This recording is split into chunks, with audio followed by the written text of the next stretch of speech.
Welcome to the application process of Upgrade Hard Fix Chemicals, the high-performance adhesive for steel rod and rebar anchor process. In this video, we will guide you through step-by-step instructions on how to properly apply hard fix chemicals for a secure and durable bond. The first step is to drill the surface where you want to use the hard fix chemical. Remove any dirt or contaminants. The surface should be clean and free from loose particles for optimal adhesion. Now let's mix the hard fix chemicals.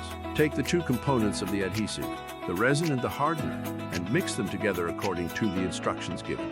Once the adhesive is mixed, it's time to apply it. Ensure that the entire area is covered. With the adhesive applied, carefully insert the steel rod or rebar anchor into the pre-drilled hole. Now it's time to allow the adhesive to cure. The curing time may vary depending on the instructions given. Once the curing time is complete, carefully inspect the bonded steel rod or rebar anchor.